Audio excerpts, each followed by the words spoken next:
Hola, ya hemos visto las distintas actividades de aprendizaje que sirven para que el alumno vaya repasando, practicando y comprendiendo la información.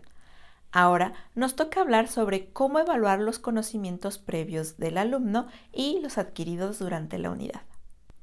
Estos cuestionarios se consideran actividad tipo Moodle. Funcionan como un cuestionario de opción múltiple. Por tanto, debemos incluir 4 opciones de respuesta, una de las cuales es correcta. Debemos asegurarnos de que las opciones de respuesta que son incorrectas sean plausibles. Esto quiere decir que no se note a primera vista que son incorrectas. Al mismo tiempo, no podemos incluir opciones de respuesta que sean parcialmente correctas. Solo una de las opciones debe ser correcta. ¿De acuerdo?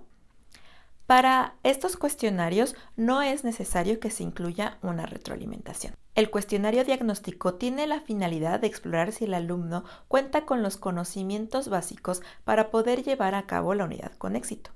Por otro lado, el cuestionario final tiene el propósito de evaluar cuáles son los conocimientos adquiridos durante la unidad. Por ello, es muy importante que los cuestionarios sean distintos el uno del otro, pues cumplen con propósitos diferentes.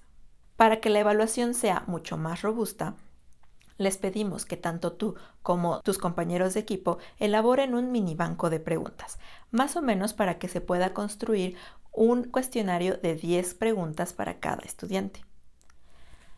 El cuestionario diagnóstico, pensemos cuáles son los requisitos mínimos de conocimientos y habilidades que un estudiante debería tener para poder practicar y participar exitosamente en la unidad.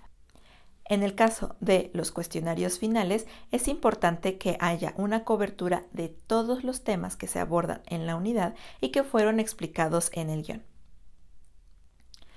Voy a compartir una sencilla estrategia para que puedas normar tu criterio y que sepas más o menos cuántas preguntas debe tener el banco.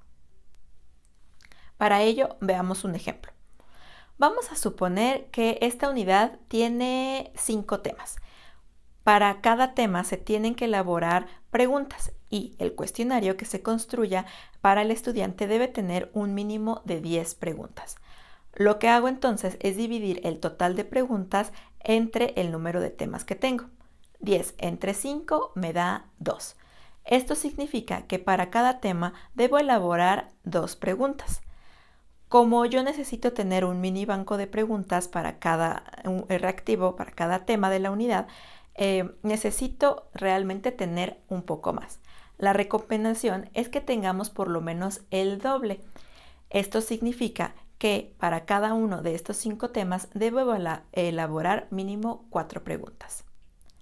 Con este sencillo procedimiento ya sabes más o menos cuántas preguntas elaborar para tu cuestionario. Para ello, veamos un ejemplo. Vamos a suponer que la unidad 1 tiene 5 temas. Para cada tema se tienen que elaborar preguntas y el cuestionario que se construya para el estudiante debe tener mínimo 10 reactivos. Lo que hago entonces es dividir el total de preguntas entre el número de temas que tengo. 10 entre 5 me da 2. Esto significa que para cada tema debo elaborar 2 preguntas. Como yo necesito tener un mini banco de preguntas por cada tema de mi unidad, entonces debo elaborar más preguntas de las que realmente necesito. La recomendación es que tengamos por lo menos el doble. Esto significa que para cada tema debo elaborar por lo menos 4 preguntas en total. Con este sencillo procedimiento puedes saber cuántas preguntas elaborar. Lo que sí te pedimos es que consideres que tanto el cuestionario diagnóstico como el final tengan cuando menos 10 preguntas para ser respondidas por el estudiante. Ahora sí, todo está listo para que te muestre cómo poner los cuestionarios en la carpeta que les corresponde y cómo colocarlos en el guión.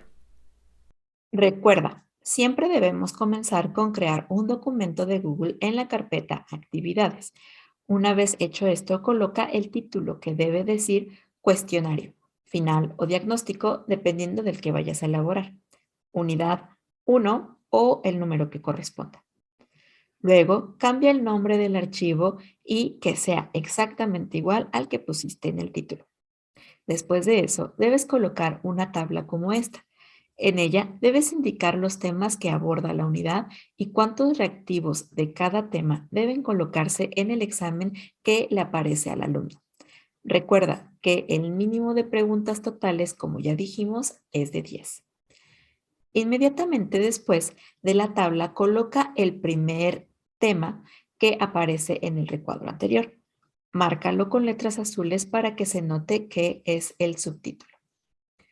Luego, escribe las preguntas que se relacionan con este tema. Puedes usar alguna imagen de referencia, siempre y cuando sea de libre acceso o de elaboración propia e incluyas la URL de la imagen en el documento. Esto es igual que lo que pones en el guión. Es de suma importancia que haya mínimo 4 opciones de respuesta y que la respuesta correcta esté marcada de alguna manera. Nosotros preferimos que sea con color amarillo. Y así, ve colocando cada subtítulo con las preguntas que le corresponden para que los integradores puedan saber a qué tema corresponde cada pregunta y poder configurar la actividad como la tienes planeada. En cuanto hayas terminado el cuestionario, genera la URL y coloca la tabla correspondiente en el guión. Recuerda que puedes encontrarla en la carpeta Formatos, luego Formatos de tablas y busca el archivo que dice Tabla para presentar en guión el cuestionario diagnóstico y final. En la segunda fila, pega la URL del documento con el cuestionario. Un último punto que siempre debes recordar es que los cuestionarios diagnóstico siempre van en la pantalla 1 de la lección 1 y los cuestionarios finales van en la última pantalla de la última lección de la unidad. Espero que esto haya aclarado tus dudas sobre cómo elaborar los cuestionarios diagnóstico y final para tu asignatura. Recuerda que puedes ver este video las veces que sean necesarias. ¡Hasta luego!